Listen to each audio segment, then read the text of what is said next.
On this podcast, we talk often about life, loss, and what truly matters. And part of that is taking care of the life we've been given. Did you know that cardiovascular disease and stroke are two of the leading causes of death in the U.S.? Yet 80% of these can actually be prevented. That's why I've partnered with Lifeline Screening. They offer a package of 4 quick, painless screenings for just $159. It's one appointment at one of over 14,000 locations across the country. No needles, no hospital gowns, no hassle. Just simple tests that can bring peace of mind or provide early detection. Lifeline Screening has already screened more than 10 million people, so don't wait. A simple screening can change the rest of your life. Click the link in my show description to schedule your appointment today. And now for today's episode.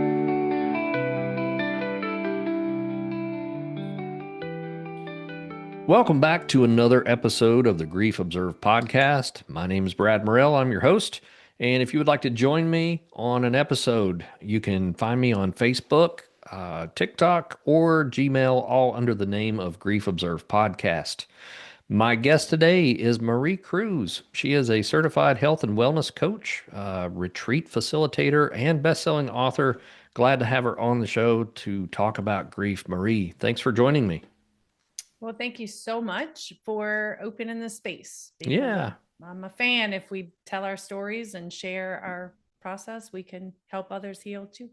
Yeah, I think that's what it's about. You know, whenever I started the podcast, when I started counseling, my motto was if I help one person, it was enough. So, and I really feel like there's a lot of people that gain from hearing other people's stories. And like you stated, it's I don't know, it's just a kind of a sacred space in the grief world where we can meet people and hear their stories and just kind of I don't know, witness like their grief and where they're at and meeting them in their place. So anyway, why don't you tell the listeners just a little bit about who you are, and we'll just get deeper in your story as we go.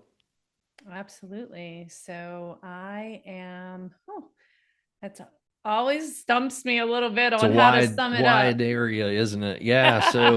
So I know you're from the South. We'll start there. Okay. I Yep. guess I can consider myself a fellow Southerner, even though I'm in Tennessee and not really close to you.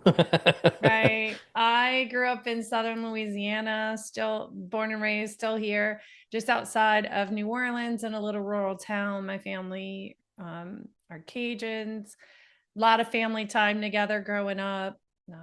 Raised by a mom who had 4 children, no child support. Dad leaves when I'm 6.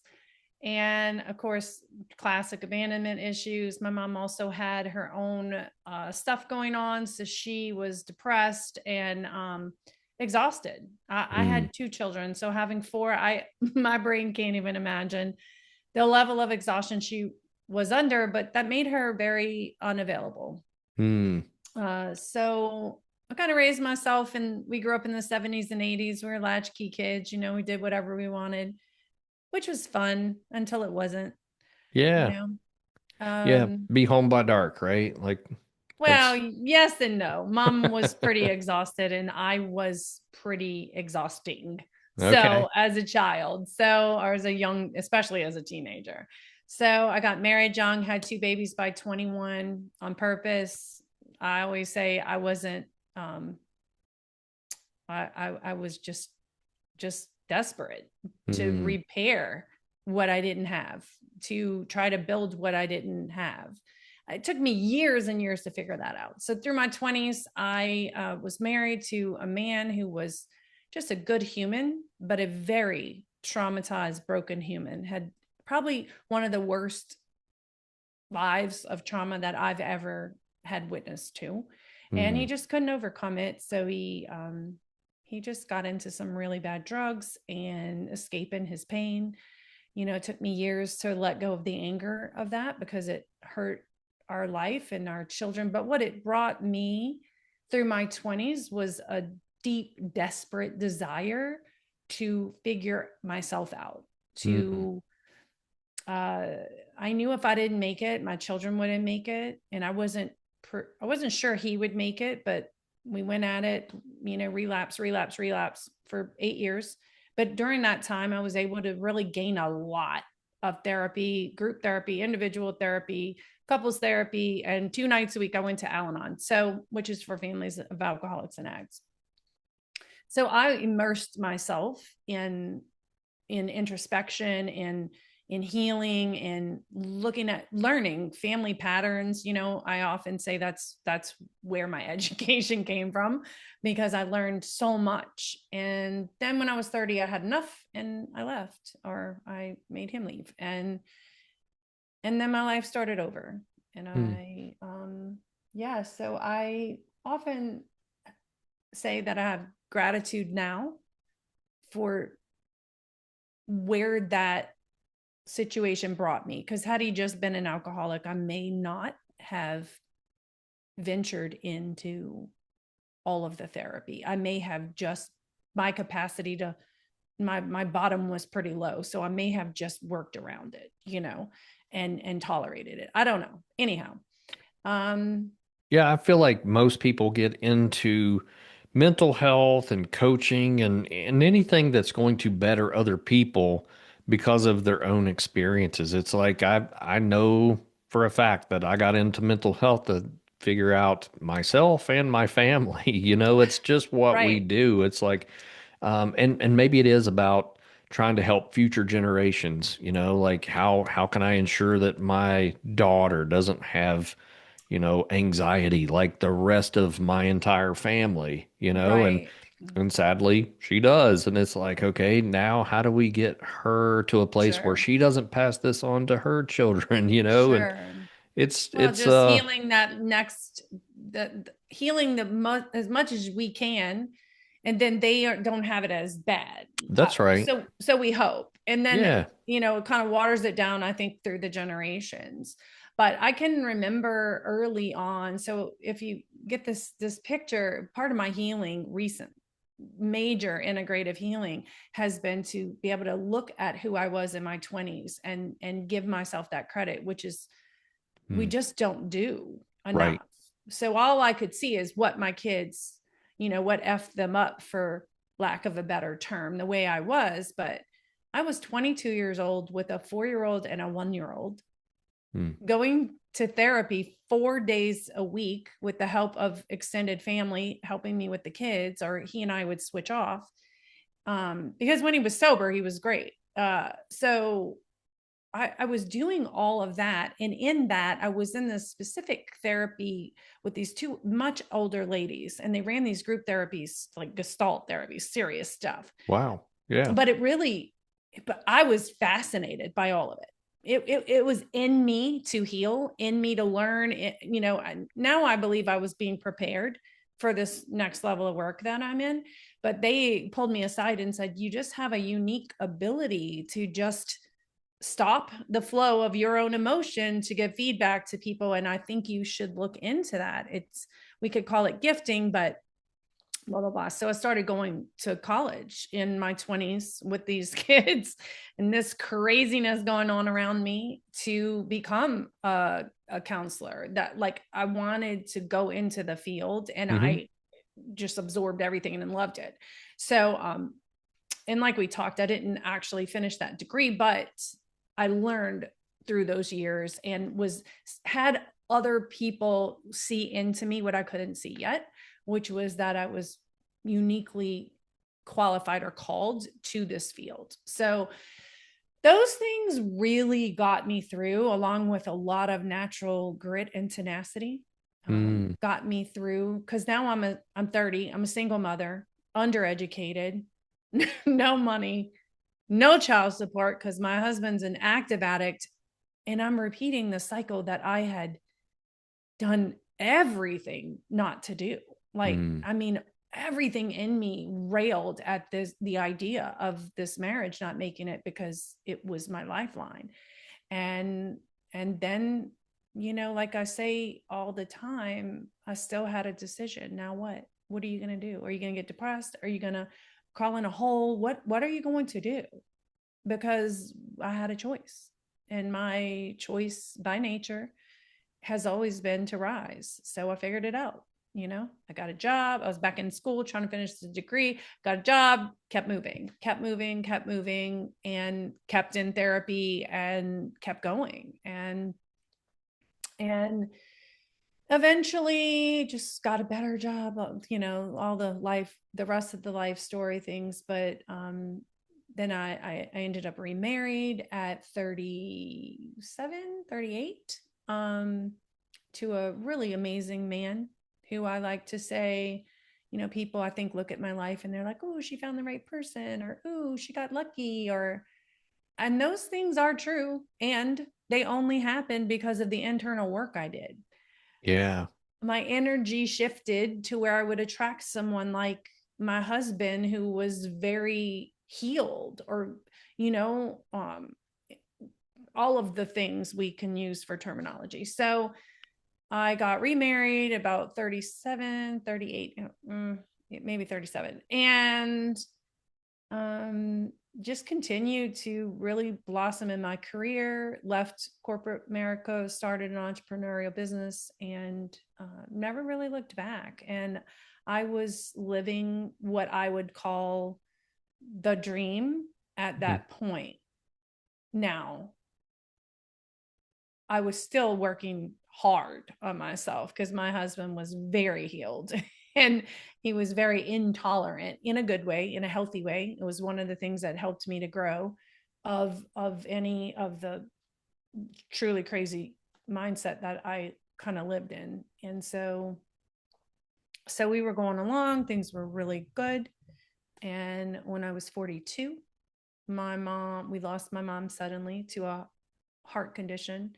She had a lot of things. She was only 64. My first major brush with loss.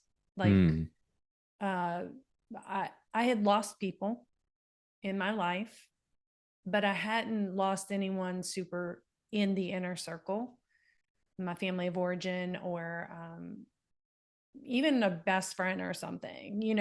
I had been touched by death, but not like this. So I was 42. We found her. So I had a nice case of PTSD to go with the sudden loss. and that's where my grief journey started, and it's very complicated when I lost my mom, because we weren't close. We weren't estranged. We loved each other, but we were so vastly different.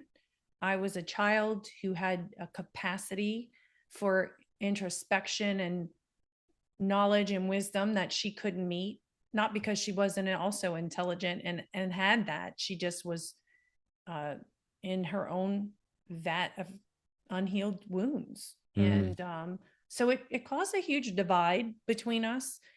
And so when she passed, it was very confusing. Like, I didn't understand why I was so affected when we weren't best friends. We didn't talk all the time.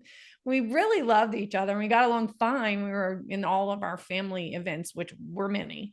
But it was complicated. It wasn't just cut and dry. It wasn't, I just miss my mom because she's my mom. And it was my first taste of the impermanence of life. Yeah. And that really rocked my whole existence. Like, on any given Thursday, someone could just be gone. And that was so, it was heartbreaking. It was scary. My anxiety ramped. I had general, truly strong anxiety all my life. And well, as far back as I can remember, I'm sure it just blossomed and got worse in my 20s when I was dealing with all of that craziness. I wrote a novel, by the way, so if anybody's interested in the real whole story. Yeah, what's the title of it? It's called Even When She Rose. And it's out on Amazon. I can also send copies out if someone sends me a message through like my website. Excellent. Which I know that we'll link or talk about later. Yeah. But in the book, it was interesting when I wrote the book, which I started writing it 7 months after I lost my son, which I'll get to in a second. But back to my mom, that was it was PTSD. It was just sudden loss. And I was able to read a book about sudden loss after I lost her, that talked about the differences, not to make loss worse, Sure. but that it's so jarring to the nervous system. There's no preparation. There's no, and even if you think about losing someone, you can't prepare because it's and since losing my son, I understand now physiologically what happens in our bodies when we Mm. have sudden loss, especially someone super close. So my mom, I have become grateful that the order in which I lost my mother, then my son happened, because my mom's loss, it was like my training wheels for grief. Mm. And so I often have a super spot for women or parents in general who lose a child, and it is their first major loss, because I had a lot of things in place when I lost my son that I didn't have when I lost my mom, besides the two things being vastly different, even if your mom's your best friend, like not even close on the spectrum. And I've had that proven or talked about many times in the groups that I'm in. So I lost my mom. I handled her estate, which don't get me, don't, it's not, it wasn't much of an estate, but somebody had to handle. She did have a home, and there was four of us. So because I had the luxury of time, as an entrepreneur, I'm the one who handled it. And I mean, it was like trial by fire, because you're making the phone calls, you're going to the bank, like everything in me was in shock and in disbelief and in realignment of death and grief and all the things. And you're having to deal with the people, like Mm. the insensitivity of society to the enormity of what had impacted me. Like they didn't get it, because if they did, like I felt like my grief softened me in ways that nothing else could have. Mm. I feel like if we could open the grief conversation, we could change the dynamic of life. Meaning, if I knew going into a conversation with someone that who they had lost in their life, I would probably, I know I have approached them differently. I also think that that can be expansive, right? We can learn to do that more and just assume that everybody's going through something hard, but it changed me a Yeah, lot. I wonder why we don't approach people like that, because everyone that you meet or talk to has either lost someone or they're going to, you Right. know? So it's like, why don't we approach people like that? I think it would change, um, like you stated, the whole world's dynamics, and would we be kinder to people? I think Well, so. I think it kind of goes to the book, The Four Agreements, not taking anything personal and assuming the best, which is also biblical and all those things. But like just assuming that if someone is doing whatever they're doing, that they are in some sort of pain, because that's what brings that about, right? And Sure. that pain doesn't necessarily have to be grief. It could be stress, it could be overwhelm, it could be a lot of things. But assuming that if someone's acting any kind of way that's not loving, doesn't appear to be loving, that it has to do with their emotional state at the time. um but so losing my mom was like my training wheels for grief. And and I did have the luxury of time to sit with it. I've been a journaler forever, but at the time that I lost my mom, I had developed a journaling habit. So I Yeah. was meeting myself on the page every single morning. And just to not get it confused, if someone doesn't have what I'm calling the luxury of time, it doesn't take long to meet yourself in a journal entry like that. I'm not talking about you need hours, but I did have the ability to look at what was happening inside of me. What were all these emotions? What was the conflicting emotions like? Why was I so confused, Had you um, journaled before, or was your mother's death the first moment that you really started No, capturing that? I had a journaling habit in place. Okay. I had read, my daughter, uh, was in college, and she gave me the book called The Artist's Way by Julia Cameron. I am a fan. I recommend anyone to take a look at it, whether you're an artist or you think you're an artist or not, because she believes everyone is. And in there, she teaches what's called daily pages. And so you would write 3 pages in a journal, stream of consciousness, which is literally just whatever you're thinking, you're putting on the paper. Like, this is This is so stupid. weird. I have to stop you, Marie, Yeah, no. because I had a client probably within the last 2 or 3 months mention this exact book. And I'd never heard of it before.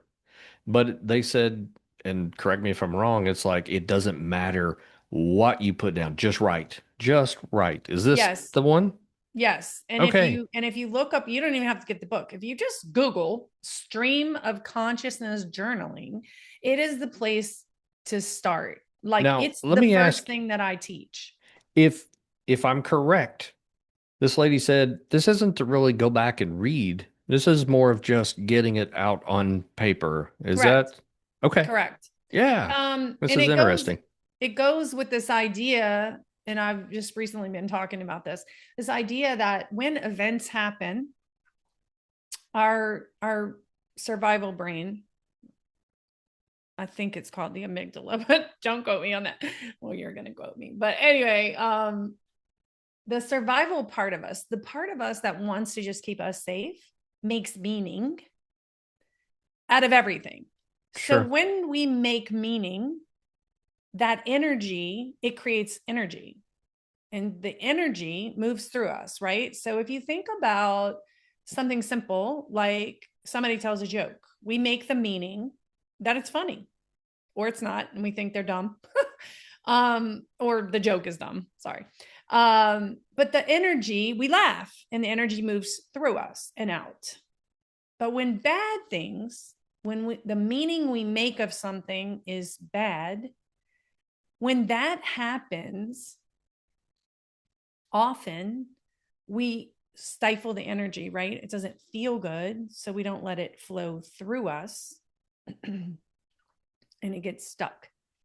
And so the idea of the journaling, the stream of consciousness, I've found, and what I believe and what I teach, is that it's a way, it's like taking a bath, but it's an emotional bath. We're pulling the dirty off of us, out of our body, to daily cleanse the energy. So the stream of consciousness could be, and for me, many times it was, especially in the beginning, was whatever's on me, whatever's in me that I'm not going to call a friend about, or maybe I don't have time to, or maybe I don't have somebody available, or I can't get to a therapy session. But every morning I could be like, I was so pissed off at him, like, and purge the story onto the paper in my 3 pages.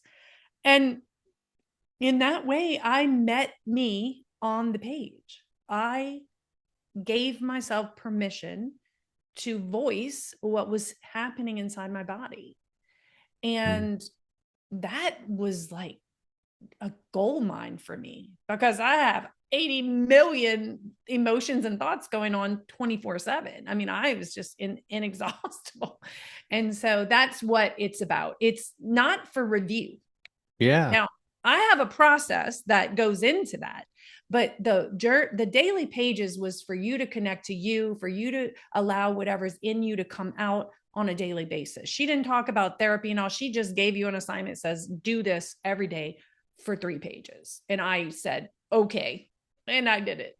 Yeah, and to put this on the map, and I had to look it up because I remembered seeing the book, and the 30th anniversary Yes. book came Yes. out in 2016. So this Yes. book's 40 plus years old at this point, Yes. the original. So Yes. it's wow, what a concept. And here it is still living out in the And lives not of only others. that, I've seen it popping up on TikTok. I was on a podcast interview yesterday. She mentioned the book before I got to that part, when she asked me, what will you tell people to do? I used to kind of, and this will give a little giveaway about me, I used to kind of want to keep it a secret, which is scarcity mentality. But I didn't want people to know, like, but now I'm like, go get your healing.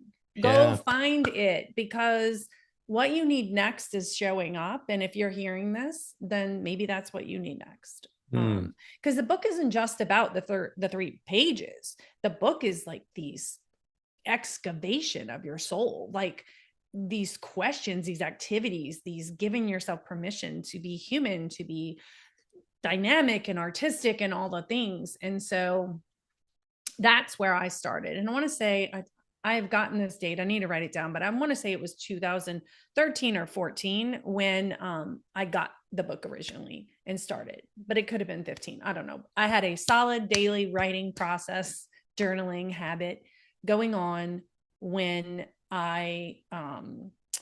when I lost my mom. So then what I did was I was able to work through my grief out onto the page. I was able to talk about the complexities. I was able to, I'm telling you, well, my therapist said at some point, Marie, your journaling has become your meditation, because I was so active in my mind, I wasn't able to sit still and hear. Yeah. I couldn't receive anything in meditation, and I would just get frustrated. Journaling for me became that meditation where not only did I was I able to get what was in me out, I was able to receive stuff through the journal. Like I was able Nice. to hear from what I now call my higher self, my you know, source, universe, Yeah. whatever. Um, so I was able to hear all of that back to me, which was wild. And I didn't tell anybody for months because I thought it was woo woo and crazy and all the things. But so anyhow, I was able to utilize that in the grief of my mother. I had had my first touch of depression. It also expanded my ability to have compassion, because I had always been anxious, but I had never, ever had depression, even when my marriage fell apart. Like I'm a keep it going, and I think my anxiety just carried me through, right? Like just eye on the goal. And so when I didn't want to talk to my friends, I remember sitting in my living room thinking, like, this looks like depression. Because of my education and dealing with my son all those years, I kind of knew what I was looking at and what I needed to do.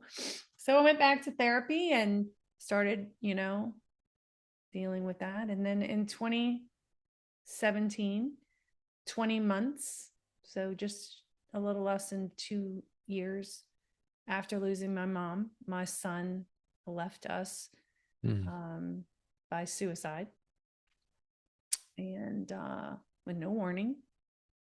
And yeah, it How old was your son? he was 22. Mm. And so yeah, that that what I went through with my mom, losing my mom, let's say that was very gray and dark, and this was just blackness. It was just utter devastation in what we see sometimes on TV or movies, and you see it, and but you it's so vastly different and so much darker than what Mm. even they can't even portray it. um so, and we also found him. So I had been suffering with PTSD since losing my mom, like waking up multiple times in the night, involuntarily looking at my husband to see if he was breathing, looking at my dog. There was even an episode with the same son who I then lost, where he went up to take a nap. He was living back at home with us. He was in massage therapy school, and he went up to take a nap, and he didn't get up. And it was odd because it was, he'd been sleeping for hours, which was very odd for him to sleep during the day, but also just to not come down. And I wouldn't go check on him. And I didn't tell my husband because I was in my mind, in my PTSD insanity going on, was that he must have died in his sleep. It was very irrational, and it wasn't preemptive. It wasn't like I thought he would die. Like there were no signs of or warnings, or I was afraid of a lot of things with my son I was afraid he would die from impulsive behavior, from bad decisions, from putting himself in places he really did not belong. Mm. So I had a lot of fear about him, but it wasn't this. This was never, and even though he had struggled a lot with different things and maladjustment in society and stuff, there just weren't the signs. There weren't, it wasn't there. And maybe there were signs, but there aren't the ones that you're taught. Yeah. There are many other signs that we don't get taught in Psych 101, in training. Like, you don't get taught these other things to look for, and some of those were present.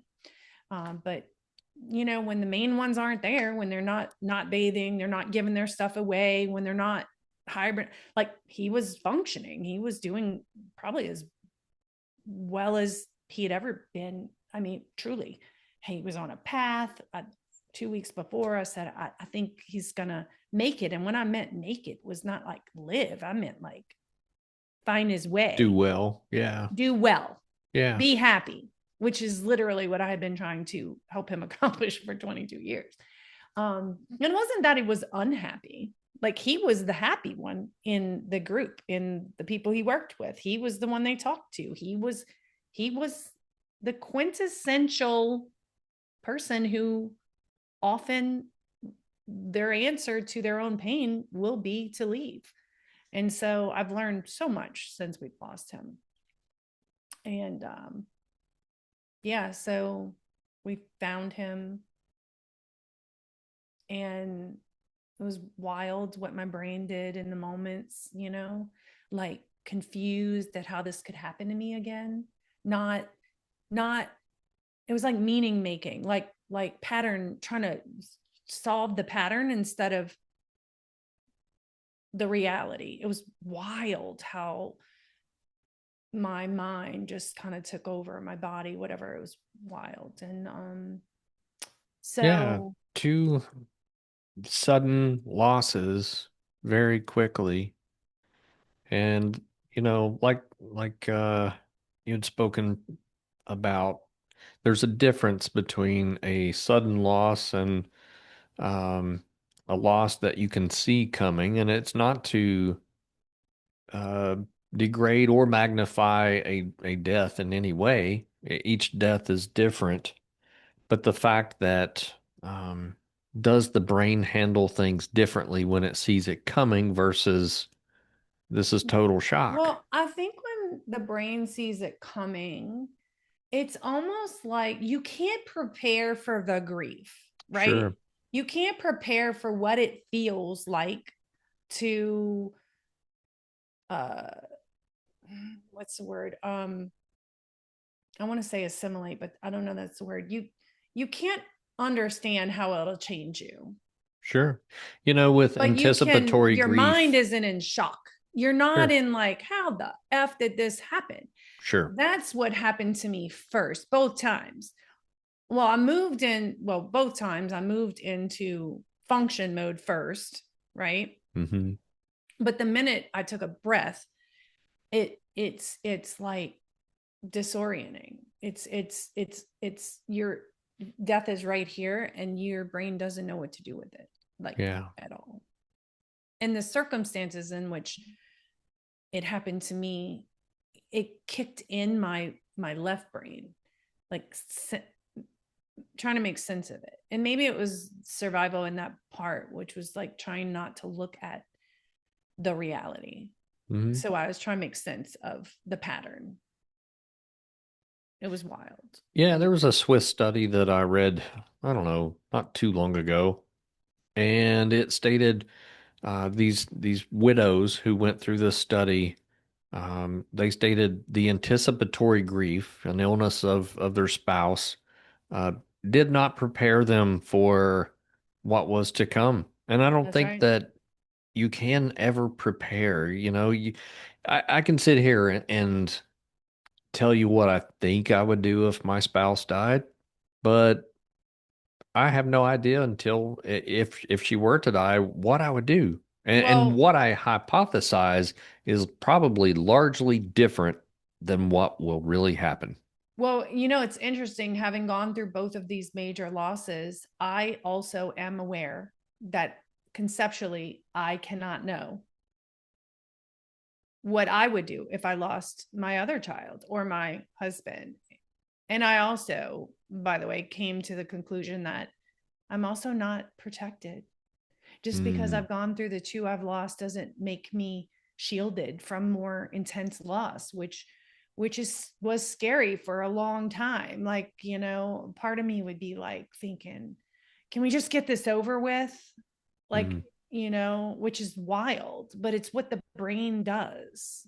And I And do agree with you that you're not shielded, but there is, um, I think, I don't want to even say conditioning, but I believe there's something that does state I can handle the next loss. mm, And the reason I state that, before we started recording, I was talking about my friend Chad, and that was a completely unexpected loss almost 15 years ago.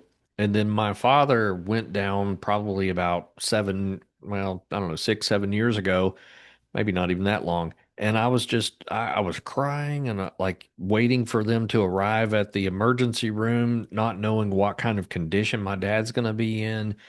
And I don't know, it was just something that came over me that said, you know what? You've been in a really hard position before. If your dad shows up here dead, you'll figure it out. And not that I wanted that to happen, not that I would figure it out immediately, but there was something stating you will learn to deal with this. And I think that portion of my brain is correct. But I would agree with you. Like, it's almost like you have grief muscles. Well, in survival muscles, because there is not a parent on the planet who believes they can handle it if they lose a kid. right? You believe, in my core, I believed I wouldn't survive that. But in Mhm. the face of it, if you are a survivor, if you are someone who will find their way, you will. And I know I just happened to be, but I agree with you. That's what I learned. The training wheels of losing my mother Mm. were the muscle of the ability that I could, even in really dark things, I could move through it. Yeah. And I had already gone through really dark things. I mean, I had, you know, drug heads trying to come to my house to, like, while I had my little babies at home. Like, shit got really, really real with my first husband. It was scary and dark. But death is its own, it has its own energy, its own elusive experience that the only thing you can know about it is experiencing it for Mm. yourself. And I liken it to who we were before we had children. People said you're not going to sleep, you're this, you're that, you have all these concepts of how you're going to do it and what you're going to do. And what you don't understand is that your who you are as a human being alters. Your whole identity alters when you have a child. And I think grief is the same, death is the same. Your identity alters if you let it, if you don't run from it, if you don't close it out, if you don't drink yourself away, which I tried to do, by the way. Um, and I'm like, listen, if that's all that got me through, I would do it again. But what I've said about losing Quentin is, in the very same way that birthing him changed me, losing him changed me that dynamically, Mm. like that impactful. And not just because you miss them, it rearranges who you are. It demands something of you that is impossible to articulate unless you've gone through it. Other mothers who've gone through it, or parents, they get it. They understand the rearranging, but it's the same amount, the same depth, except for most of it is negative instead of positive. Mm. And so, yeah, so the aftermath of losing him was just take a breath, Mm. just take a breath, just breathe. Just when I lost my mom, I have 3 siblings, and the 4 of us were together. We were a team. We lost her together. So it was like shared memories, grief, all of it. It was shared with these 3 other humans who loved her as much as I did. But when I lost my son, it was me. And I was alone. And I remember thinking, oh, we lost Quentin and my siblings lost him. I mean, he was an integral part of our family. But they weren't Quentin's mom, so their loss wasn't shared. It wasn't the same. And as a woman and a nurturer, those people that I was closest to, I couldn't access them because I was also trying to protect them from the level of this grief. And at first I was embarrassed. Like, your job is to keep them alive, and it doesn't matter if they're 22 or 48. That's your job. And I was embarrassed. Like, how did I let this happen? Not guilty, not like it was my fault. It's just like this innate, it's your job. Mm. Like, I can't explain it. I didn't feel guilty. I didn't feel like I didn't do enough. It's just a difference. It was just this wiring in me. And I believe it's in most parents. That is just your job. And here was a failure. And like, I was embarrassed at first. It took me years to figure out that I was embarrassed. So crazy, because I was dealing with it as it was happening, dealing with my emotions. Yeah. Yeah. Marie, what I want to do is kind of transition, and I certainly appreciate all of your stories, and how you honor your mother and your son. But I do want to know how you've changed this grief into how you're helping others, whether Mm, it is through journaling, retreats, working one sure. on one. Tell me more Um, about that. Sure. So, 7 months after I lost Quentin, the first thing I did, I love that you changed it because it's so vast and such a hole we can stay in. Um, I started writing my novel, and then about 18 months after, the timeline is defined, right? Before and after. So about 18 months after losing him, I started running women's retreats for empowerment, self-development, empowerment. And because I realized that through both of these losses, I had used journaling as a method to move the emotion through, to look at it, and to nurture myself back to the truth, Mm. which will set you free. I introduced journaling at these retreats that I started to run. Now the retreats are nothing grief based. This was like, I was in a business, I was business coaching, I was mindset coaching, I was empowerment coaching. I kept running my business and I kept moving forward. And I wanted them to learn journaling because I knew it had really healed me or helped me process. Let's call it that. And when I tried to do that, it didn't stick. Like, they didn't get it. It was not happening for them. Like, they would do it at the retreat, but wasn't they weren't adopting it. Mm. So I kept doing that. And then I finally was like, something's not sticking. So then with a small group, I created a process for them to follow. So this wasn't just journaling, it was a process. And from there, it was kind of, I didn't try to create a process, but I was trying to give them something to hang on to. And the process came through me. Let's just call it that. Or I figured out in some kind of way what I was doing in my journal. Because what I had done is take those daily pages, and I had added to that this process that I didn't even know was a process. Mm. And that had just happened, like with all the tools I had learned and all the, different therapeutic stuff that I had been through and learned over the years. And so I created a process. I started to teach it, and it was phenomenal. Very accelerated healing that I was watching on scene at the retreats, one-on-one. I do small groups, all of it.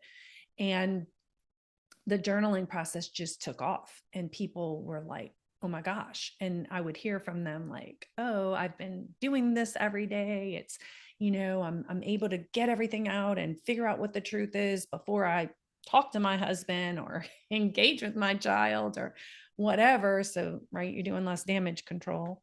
And so, yeah, so that's what happened. So I started running retreats. I've been running retreats for about 8 years, and the journaling has become more and more. And now it is my signature process. Anybody I work with is taught, they get the online course. I work with them to make sure they, know exactly what to do. And so they're utilizing this method to walk themselves home, to heal, I call it self-therapy because it is. It literally is. And so it doesn't take the place, obviously, of counselors and therapists, but it can help you metabolize what you do with a therapist, keep moving that forward during the week. Yeah, and I'm glad you stated that because I don't think it takes a degree on the wall or a license on the wall to help people by any means.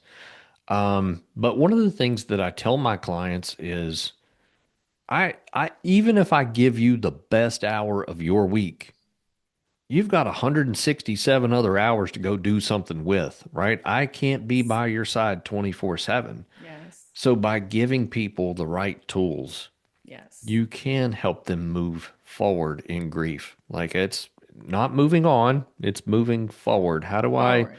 progress through life, not relying on a therapist that 1 hour per week to fix me, right? It can't be done. And even if I give you a great hour, I'm not going to fix anything. You've lost No. someone that you love. Right. Right. And I would say that having a journal practice for me and for my clients who've put it in place. I'm menopausal, so I lose my words sometimes, and I've learned to just roll with it. What it can do is just in real time allow you to let that energy flow through, right? In real time, in real time. And what I've noticed is if you're grieving, specifically about grief, if you're grieving and you allow it to move through, it actually stops having such a hold on you. Because part of the problem is the not processing, the holding it in. Now, listen, when you're in deep grief, especially in the beginning, you have to hold, like, I couldn't go everywhere in the world and just cry through life.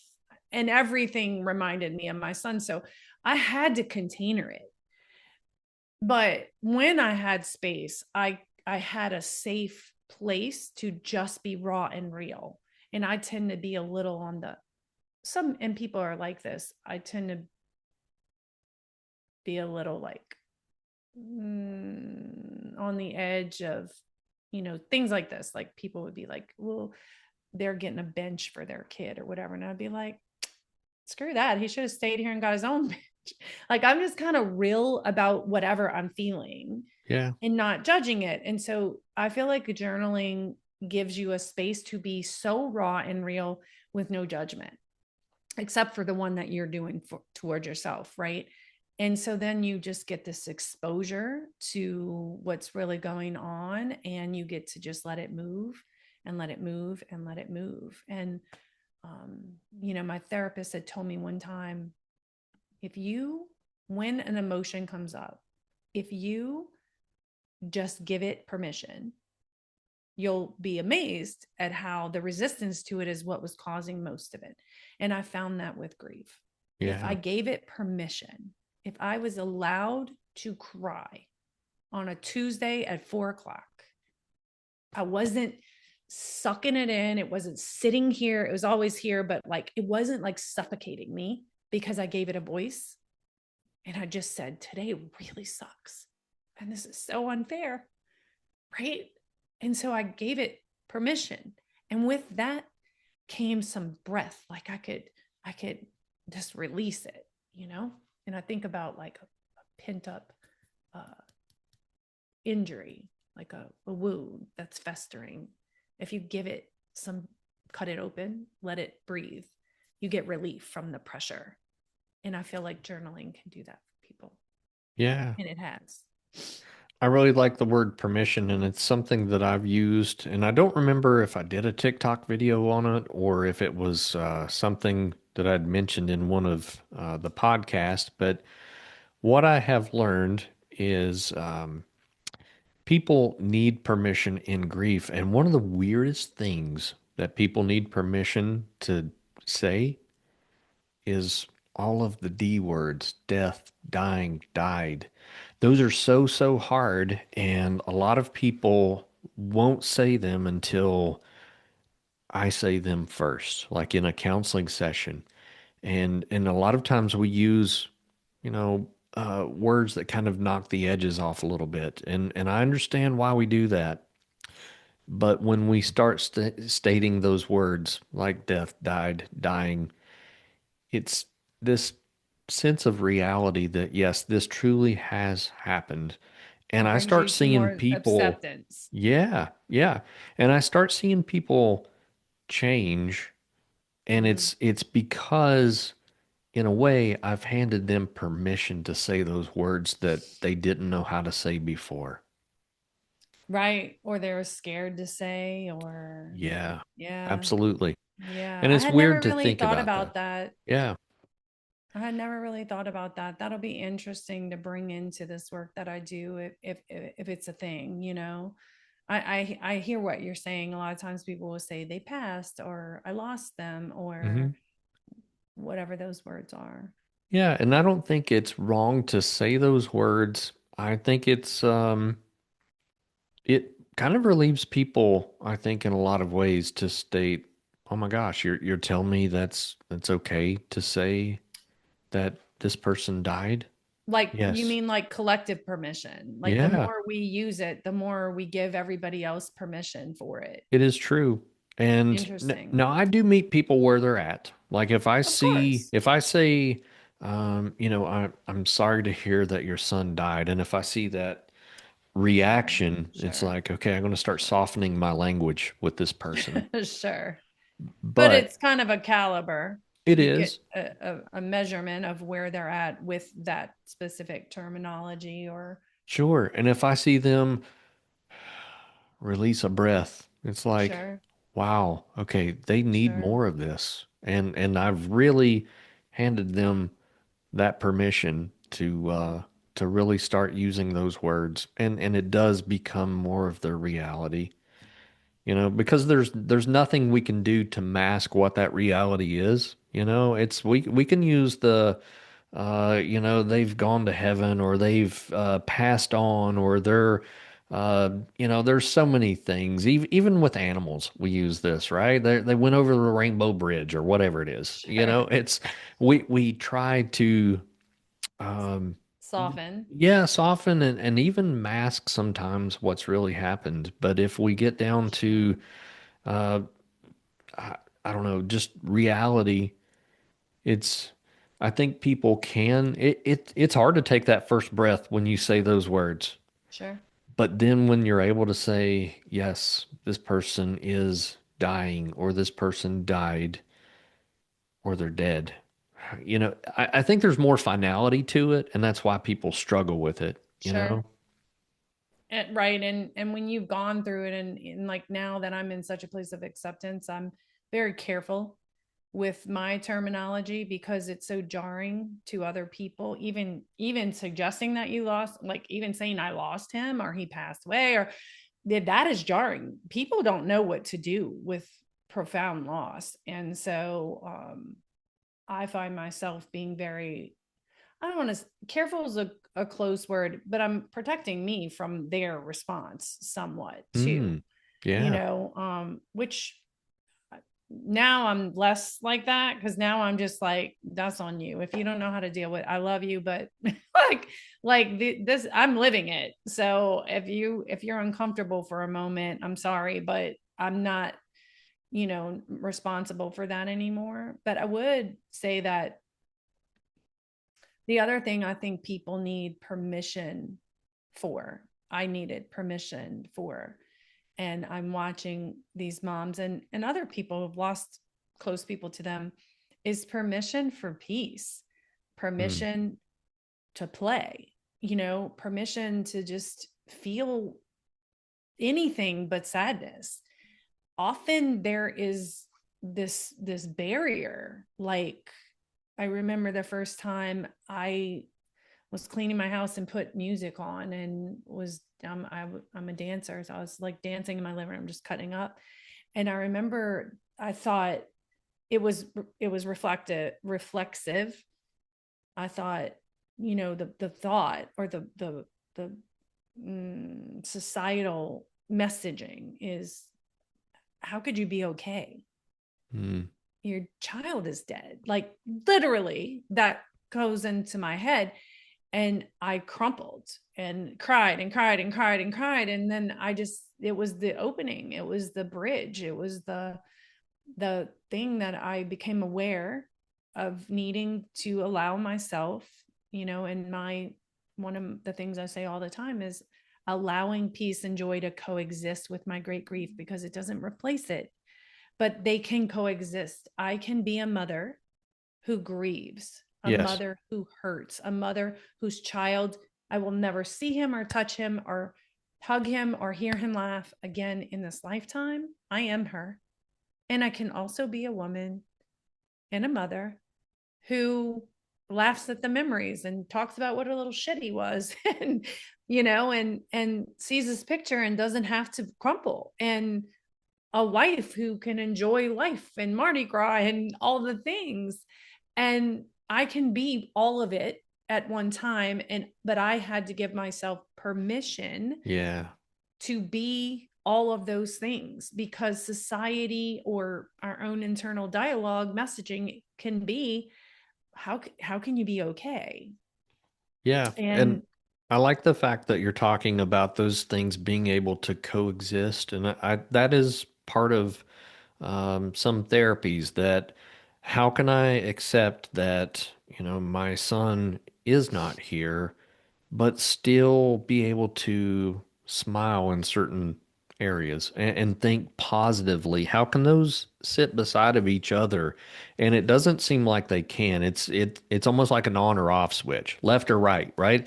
And I think our society has trained us into binary thinking, right? Left, right, red, blue, right, wrong. right. I mean, we see Everything that in is the political dynamic. We yes. see it in everything. And with death, I think it's either you're thinking about them or you're sad, or you're something's wrong with you that you're You've not turned your sad. back on them, and yeah, yeah. Right.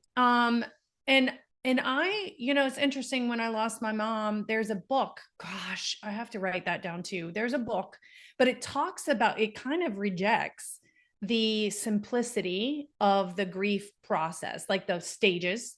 It's kind of the renegade book on grief. And I happen to find it and I read it because that's kind of how I'm wired in my personality. And I loved having another option to pick from, Mm. like just more in the brain, more availability. And what I learned in my own process of grieving, learning to live with my son's new uh place that he's at. um as I learned to do that, I learned to allow these two, the non-binary, Hmm. I like that word. Like, it's not either or. I Right. can literally be at a party cutting up and someone remind me of him, and I could talk to someone at the party and say, that person looks so much like Quentin. I can get teared up, and then I can turn around and go dance. Yeah. And I Yeah. can just tell my husband, I'm just having a minute. I'm just missing him right now and not it destroy all the other aspects of who I am. Yeah. And that's where permission also comes into play, right? Allow me this minute just to sit here. Well, that permission has to come from us because society doesn't understand it. Yeah. So I had to demand permission Yeah. for That's me it. to feel what I feel and own what I own. And for everybody else, if you can't handle it, that's on you. Hmm. Like, I'm not doing it for effect. I don't want your sympathy. That's not going to make me feel any better anyways. But I had to learn to give myself the permission. Yeah. And I did have the good fortune to have a husband who, when we eat out a lot, we live in New Orleans, and when I first said to him, maybe in the first few weeks, I said, I want to go to dinner, but I know I'm going to cry because I couldn't get through any hours of any days without crying. And he said, so what? Let's go. And you can cry. How about if you could cry? And if somebody comes to the table, I'm just going to say, oh, she's just upset about something. And we don't have to talk about what it is, right? And you could just cry. And so he gave me permission just in moving outside of my home to just be in whatever I was in. And what that did was I didn't sit at dinner trying to suck it in. I let it sieve. I let it come out. I do want to give a caveat though. If someone's in brand new grief, if they found this podcast and they're in the beginning, allowing peace and joy to coexist in those first few months, I'm going to suggest that it's almost impossible. Mm. And the worst thing that I would want is for someone to hear this and feel like they're doing it wrong or they're not okay enough, and they should be. There's a moment, I've said this so many times, there's a moment when you take a breath and you think, I just want to feel something besides this pain. And it's been 8 years for me. And it's there, it's there. But there'll be a moment, or you'll find yourself laughing. And just in the moment when you feel that and you feel the thought thinking like, I shouldn't be doing this, my child's gone, to just say like, it's okay. I can feel this. I can feel this joy too. And I can learn to let them live in me at the same time. But in the beginning, if somebody would have told me that, I would have freaking lost my mind. Sure. Sure. Like I would have just gotten so angry and be like, yeah, you tell me that when your kid's dead. Like Okay. I probably said that more than once because people have platitudes and, Sure. our world Sure. does not largely know what to do with death and grief. Yeah.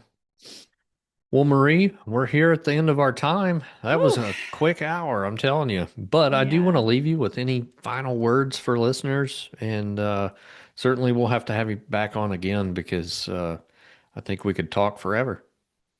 Yeah. So one of the things that I just want to suggest, Google stream of consciousness, look up the book, The Artist's Way by Julia Cameron. Set a timer for 3 minutes and put your pencil on the paper and write that this is the stupidest thing you ever tried, but you're willing to try anything. Write that literally on the page. That woman must be nuts. I hate writing. I've never been a good writer. Write whatever it is that you're thinking for just three, and you'll build muscle for it. But what I can tell you is if you will continue to look within yourself, everything you need is already in there. It's there. You're the one you've been waiting for.